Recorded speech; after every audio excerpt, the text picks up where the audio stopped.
Hello दोस्तों, स्वागत है आपका हमारे चैनल मूवी सेक्टर में। दोस्तों, एपिसोड 6 की शुरुआत होती है जहां पर सनी मंसूर से मिलता है। सनी मंसूर को बताता है कि उनके सभी रूट के बारे में पुलिस को पता चल चुका है, इसलिए उन्हें उनका सारा पैसा इंडिया से किसी ऐसे रूट से लाना होगा जिसके बारे में पुलिस को ना पता हो। ऐसा इसलिए क्योंकि बिलाल पहले ही पुलिस की कस्टडी में है और वह अब तक पुलिस को सब कुछ बता चुका होगा। उसके बाद अगले सीन में हम माइकल और उसके कुछ ऑफिसर्स को बिलाल से पूछताछ करते हुए देखते हैं। बिलाल उसके एक इन्फॉर्मर से बात करता है जहां उसे ये पता चलता है कि 12,000 करोड़ रुपए इंडिया में लाए जाने वाले हैं, जिसका रूट अभी तक उसे नहीं पता। नेक्स्ट सीन में हम सनी और मेघा को देखते हैं जो कि एक रेस्टोरेंट में होते हैं।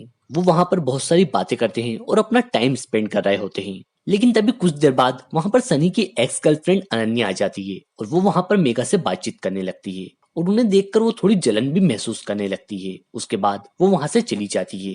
तभी मेघा के पास माइकल का मैसेज आता है और वो फौरन सबको मीटिंग के लिए बुलाते हैं। यहाँ माइकल सर बताते हैं कि 12,000 करोड़ रुपए इंडिया में आने वाले हैं और वो किस रूट से आने वाले हैं उन्हें उसका पता लगाना है। इधर सनी और फिरोज नए रूट की तलाश में लग जाते हैं। वो पहले तो सोचते हैं कि उन्हें ये सारा पैसा नेपाल के बॉर्डर से लाना चाहिए, लेकिन ये खबर कोई पुलिस को बता देता है।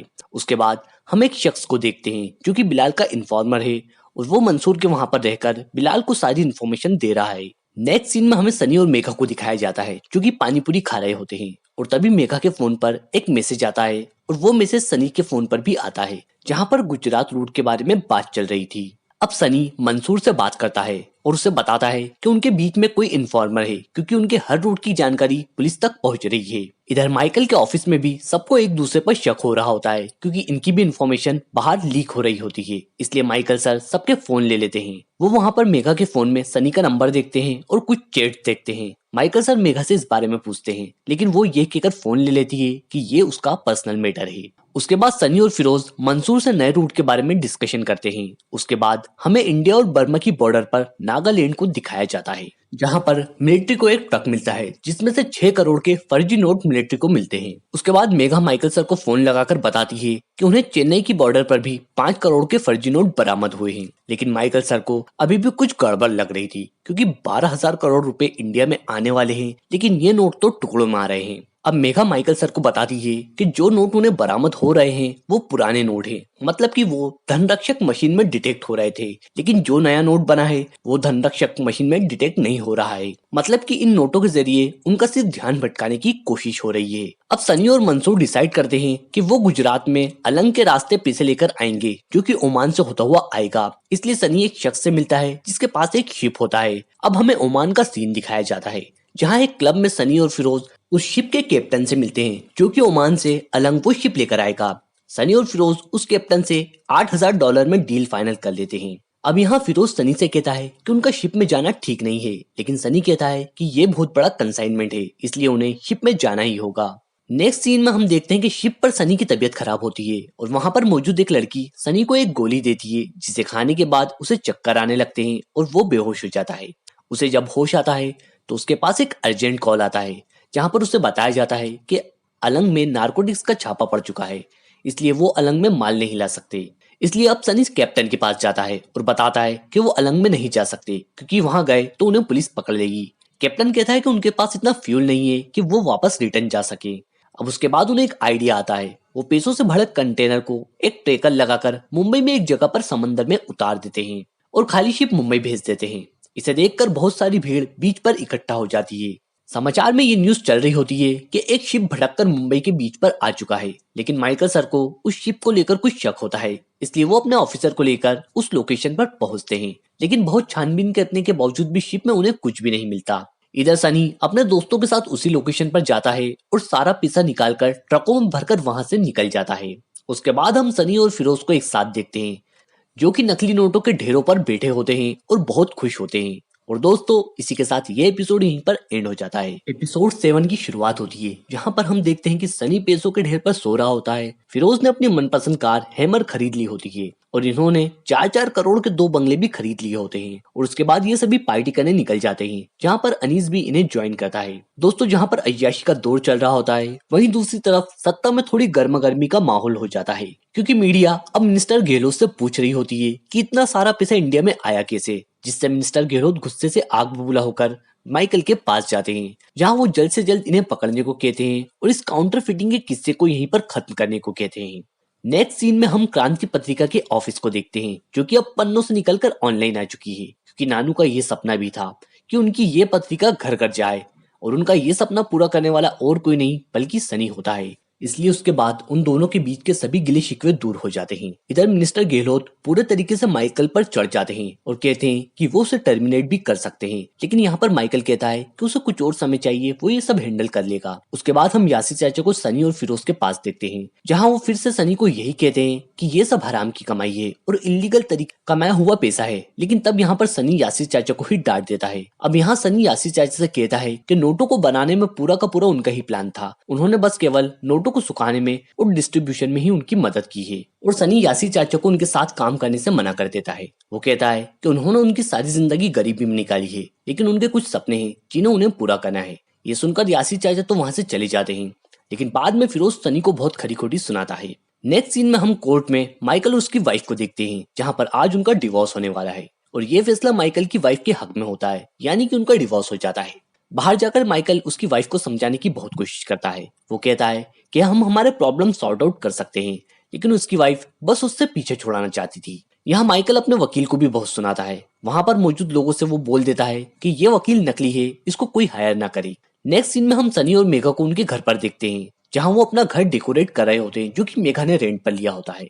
अब यहाँ पर सनी एक बॉक्स देखता है, इसमें कुछ दूसरे देशों के सिक्के और करेंसी होती है। मेघा बताती है कि उसे हर देश की करेंसी इकट्ठा करने का शौक था, और उसके पापा नेवी में थे, और जब वो किसी भी दूसरी कंट्री से आते थे तो वहां से उस देश की करेंसी उसके लिए लेकर आते थे। उसके बाद मेघा दूसरे देशों की कुछ नकली करेंसी सनी को दिखाती है। इस पर सनी पूछता है कि क्या दूसरे देशों में भी ये सब होता है। मेघा कहती है कि जो सिर्फ उनके देश में ही थोड़ी ना है। लेकिन अब मेघा 500 का नोट सनी को बताती है और कहती है कि इन सभी नोटों में ये उसका स्पेशल है, क्योंकि इसको जो बनाने वाला है वो सच में एक आर्टिस्ट है। अब सनी मन ही मन मुस्कुरा रहा होता है, क्योंकि ये नोट तो आखिर बनाया उसी ने ही है। उसके बाद ये दोनों बहुत घूमते हैं, खाते पीते हैं, और उसके बाद रात में ये एक दूसरे के बहुत क्लोज आ जाते हैं, और यहाँ पर इनके बीच एक इंटीमेट सीन भी होता है। अब दोस्तों यहाँ पर सनी प्यार के चक्कर में आकर वो ट्रैकिंग एप्लीकेशन मेगा के फोन से निकाल देता है, यानी कि अब जो कुछ भी मैसेज मेगा के फोन पर आएंगे वो उन तक नहीं पहुंचेंगे, और मंसूर को पुलिस की प्लानिंग के बारे में कोई इन्फॉर्मेशन नहीं मिल पाएगी। अब अगले दिन हम देखते हैं कि मेगा को अब ये पता चल चुका है कि जो 500 का नोट उसके पास है और जो मार्केट में सुपर नोट आया है, उन दोनों का आर्टिस्ट एक ही है, मतलब उन्हें बनाने वाला एक ही आदमी है, क्योंकि दोनों नोटों पर किए गए स्केच की डिजाइन बिल्कुल सेम ही होती है। अब वही नोट एमएलए दोषी के यहाँ पकड़े गए नोटों से मैच होते हैं। एमएलए दोषी ने ही सनी और फिरोज से वो 20 करोड़ के नोट छपवाए थे। अब माइकल एमएलए दोषी के घर पहुंच जाता है। वह एमएलए को बताता है कि उसके 20 करोड़ का माल तो सीज हो चुका है। माइकल कहता है कि उसे वो बस उन लोगों तक पहुंचा दे जिसे उन्होंने ये नकली नोट छपवाए थे। अब एमएलए दोषी कॉल लगाता है लकड़े को, लकड़ा कॉल करता है अनीस को, और अनीस अब पहुंचता है फिरोज के पास। और दोस्तों इस कन्वर्सेशन की इंटरेस्टिंग बात ये होती है कि इसको सनी और मेगा दोनों लंच पर बैठे हुए सुन रहे होते हैं, जिनमें माइकल ऑफिसर भी शामिल होता है। अब सीन शिफ्ट होता है जॉर्डन में, जहाँ पर सायरा मंसूर के पास आती है। वो मंसूर से कहती है कि अगर जल्दी ही उसने इंडिया में वो नकली नोट रिलीज नहीं किए तो आला कमान उसे सस्पेंड कर सकती है। उसके बाद हमें नेक्स्ट सीन में मुंबई के सेफ हाउस को दिखाया जाता है, जहाँ पर पूरे 12,000 करोड़ का वो माल रखा होता है, और उसे चेक करने खुद पहुंच चुका है मंसूर दलाल। और वहाँ पर वो बिलाल की उस खबरी को भी पकड़ लेता है जो उसकी इन्फॉर्मेशन लीक कर रहा था, और वो सनी और फिरोज के सामने उसे गोली मार देता है, और ये कहता है कि उसे सबकी खबर है कि कौन यहाँ पर क्या कर रहा है, उसे सब पता होता है। और वो सनी और फिरोज से कहता है कि उसे दोनों के बारे में भी पता है कि वो क्या खिचड़ी आपस में पका रहे हैं। और दोस्तों इसी सस्पेंस के साथ ये एपिसोड यहीं पर एंड हो जाता है। एपिसोड 8 की शुरुआत वहीं से होती है जहां पर इसका एपिसोड 7 खत्म हुआ था। मंसूर यहाँ पर सनी और फिरोज से कहता है कि उनको ये पैसा जल्द से जल्द इंडियन मार्केट में उतारना होगा, वरना उनका बहुत बड़ा नुकसान हो जाएगा। नेक्स्ट सीन में हम देखते हैं कि एमएलए का माइकल के पास मैसेज आता है, और वो ये बताता है कि सनी डील के लिए एग्री हो चुका है। अब हम फिरोज और सनी को देखते हैं, जिनके पास अब कोई रास्ता नहीं बचा होता सिवाय एमएलए से डील करने का। उसके बाद हम सनी और उसके नानू को एक साथ देखते हैं। उसके नानू सनी से कहते हैं कि उन्हें बार बार एक सपना आता है कि सनी कुछ गलत काम कर रहा है, और उन्होंने उसे पकड़ भी लिया है, जबकि असलियत में ये सब कुछ हो चुका है, लेकिन मेमोरी लॉस की वजह से नानू को कुछ भी याद नहीं है। नेक्स्ट सीन में हम माइकल और उसकी टीम को देखते हैं, जिन्होंने सनी को पकड़ने के लिए पूरी तैयारी कर ली है। एमएलए और सनी की डील एक बिल्डिंग में होने वाली है, इसलिए वहाँ पर माइकल ने अपने सभी ऑफिसर्स तैनात कर दिए हैं। अब हम देखते हैं कि सनी और फिरोज अलग अलग गाड़ियों से उस बिल्डिंग में इंटर होते हैं। फिरोज के पास ढेर सारा पैसा होता है और वो एक वैन से उस बिल्डिंग में आता है। वहीं माइकल भी अपनी टीम के साथ उसी बिल्डिंग के एक रूम में था, जहाँ से वो सभी सीसीटीवी फुटेज देख रहा होता है। उसके साथ में मेघा भी होती है। अब हम देखते हैं कि सनी भी उस बिल्डिंग में आ जाता है, जो कि 6th फ्लोर पर होता है। अब एमएलए से कांटेक्ट करके उसे 6th फ्लोर पर बुलाया जाता है, लेकिन यहाँ हम देखते हैं कि मेघा और एक ऑफिसर पैसा लेकर वहां पर आते हैं। जब वो दोनों 6th फ्लोर पर पहुंचकर उनका इंतजार करने लगते हैं, तभी यहाँ मेगा ऑफिसर से कहती है कि उन्हें नीचे उतरकर देखना चाहिए, क्योंकि उन्हें कोई पहचानता भी नहीं है। माइकल कहता है कि ये ज्यादा रिस्की हो सकता है, लेकिन मेघा उसे कन्विंस कर लेती है और उस कार से नीचे उतरने का ऑर्डर मिल जाता है। अब सनी अपनी गाड़ी मेघा की ओर लाता है, लेकिन वो मेघा को देखकर वहीं पर रुक जाता है। हालांकि कार मेघा से थोड़ी दूरी पर होती है, इसलिए मेघा कार कौन ड्राइव कर रहा होता है ये नहीं देख पाती। लेकिन सनी मेघा को देखकर समझ जाता है कि ये एक ट्रैप है और वो फौरन फिरोज को इसकी खबर देता है और वो कार रिवर्स लेकर वहां से निकल जाता है। लेकिन बहुत से दूसरे ऑफिसर उनका पीछा करते हैं और अब उनकी कार भी सीसीटीवी फुटेज में आ चुकी थी, इसलिए वो दोनों 2nd फ्लोर पर जाकर कार बदलते हैं और अपने ड्रेस भी चेंज करते हैं। वहां पर वो एक क्लीनर का ड्रेस पहन लेते हैं, लेकिन अब माइकल उन दोनों को रोक लेता है। सनी माइकल से कहता है कि वो क्लीनर है और उन्हें दूसरी जगह भी काम पर जाना है। माइकल उन दोनों से उनका आईडी कार्ड मांगता है। सब कुछ सही होने के बाद वो सनी और फिरोज से पूछता है कि यहाँ पर उन्होंने कोई व्हाइट एक्सयूवी कार देखी है। अब सनी कार से उतरकर बताता है कि वो एसयूवी कार अभी उसने यहीं पर खड़ी हुई देखी थी।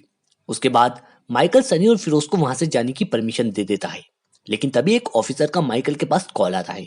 वो बताता है कि उन्हें वो व्हाइट एसयूवी मिल चुकी है, लेकिन उसमें कोई भी नहीं बैठा हुआ है। और अब माइकल सनी की कॉलर पकड़ लेता है, लेकिन सनी माइकल को धक्का देकर कार ड्राइव करके वहां से निकल जाता है। अब तभी पुलिस वाले उनके पीछे पड़ जाते हैं। अब ये दोनों बिल्डिंग से तो बाहर आ जाते हैं, लेकिन अभी भी पुलिस इनके पीछे होती है।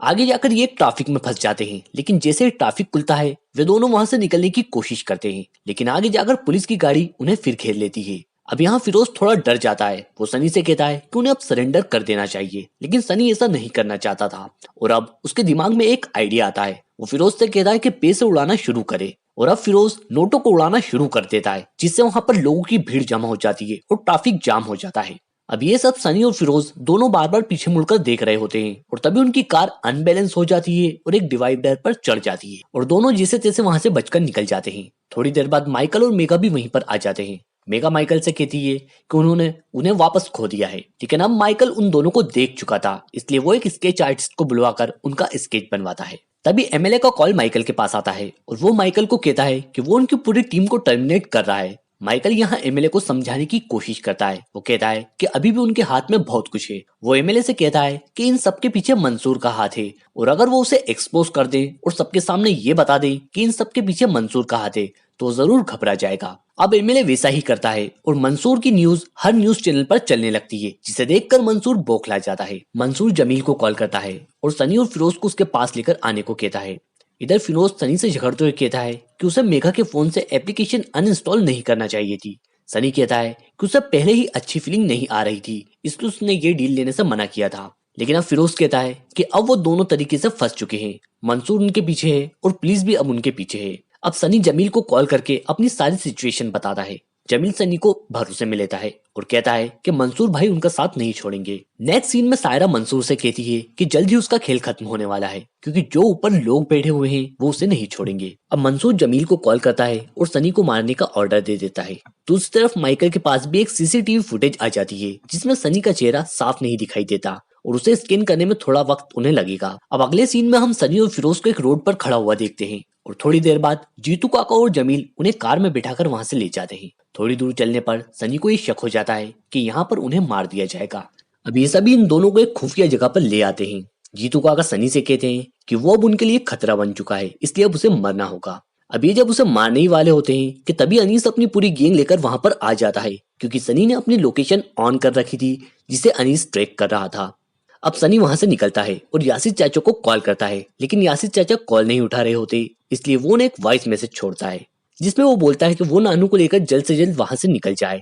अब अनीस उन दोनों को एक रूम पर लेकर आता है। वो कहता है कि उसने उन दोनों को शहर से बाहर जाने का इंतजाम कर दिया है और शाम 5 बजे उन्हें एक ट्रेन पकड़ना है। लेकिन तभी यासिर चाचा का कॉल आता है और वो बताते हैं कि किसी ने क्रांति पत्रिका में आग लगा दी है, जिसमें नानू भी थे। इसकी वजह से नानू की वहीं पर डेथ हो चुकी है। इधर डिवोर्स के बाद माइकल की वाइफ उसे छोड़कर जा रही होती है, जहां माइकल अब अपने बेटे से मिलता है और खुशी खुशी उसे अलविदा कहता है। इधर अनीस दोनों को ट्रेन का टिकट देता है, लेकिन सनी फिरोज से कहता है कि वो ट्रेन में जाए और वहां पर उसका इंतजार करे, उसे कुछ काम है।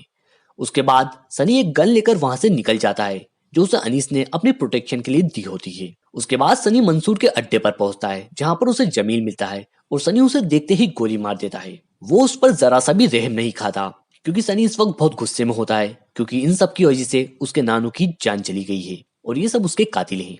सनी अंदर फैक्ट्री में जाकर बहुत से लोगों को मारता है। बदले में उस पर मंसूर के आदमी भी अटैक करते हैं, जिससे कि वो थोड़ा घायल भी हो जाता है। और लास्ट में वो जीतू काका को मारता है और उनसे उस सेफ का लॉक ओपन करवाता है। वो देखता है कि वो 12,000 करोड़ रुपया अभी भी उसी सेफ में होता है। तभी जीतू काका के फोन पर मंसूर का वीडियो कॉल आता है और ये कॉल सनी उठाता है, जिसे देखकर मंसूर की हालत खराब हो जाती है। और अब सनी मंसूर के सामने उसके पूरे पैसों को आग लगा देता है, जिसे देखकर मंसूर बच्चों की तरह सिसकने लगता है। सनी मंसूर से कहता है कि वो जल्द ही उसके पास आ रहा है। इधर मेघा स्क्रीन के सामने बैठी होती है, जिसमें सनी का फोटो स्कैन हो रहा होता है। सनी का फेस कितना स्कैन हुआ है वो हमें नहीं बताया जाता। और इधर फिरोज की ट्रेन भी स्टेशन से निकल जाती है। और दोस्तों, इसी के साथ ये एपिसोड और ये सीरीज यहीं पर एंड हो जाती है। तो दोस्तों, मुझे आशा है कि वीडियो आपको पसंद आया होगा, और अगर ये वीडियो आपको पसंद आया है तो वीडियो को लाइक और चैनल को सब्सक्राइब कर बेल आइकन दबाना ना भूलें। Thanks for watching this video.